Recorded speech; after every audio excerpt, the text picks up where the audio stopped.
ગાંધીના નિવેદન પર જવાબ આપતા જયરાજસિંહ પરમારે કહ્યું કે સમગ્ર દેશમાં કોંગ્રેસનું શાસન હતું ત્યારે 1987માં કોંગ્રેસના પતનનો સિલસિલો ગુજરાતથી જ શરૂ થયો હતો। રાહુલ ગાંધીને જે કાર્યક્રમ કરવા હોય એ કરે, બીજેપીને કોઈ વાંધો નથી। રાહુલ દર વખતે એક જ વાતને રિપીટ કરે છે પણ તેની અમલવારી નથી થતી। ચૂંટણી આવે એટલે કોંગ્રેસ આવે છે અને ચૂંટણી પૂર્ણ થાય એટલે કોંગ્રેસ જતી રહે છે।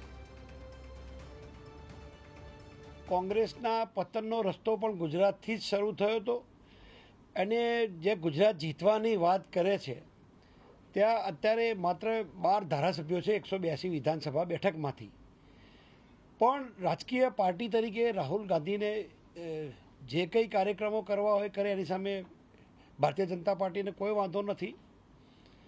પણ જે વાત કરીને જાય છે એ વાત સતત એકના એક વાતની ઝેરોક્સ કાઢી હોય એવી રીતે એના એ જ વાત રિપીટ થાય છે। એના અમલીકરણની દિશામાં કોઈ પગલાં લેવાતા નથી।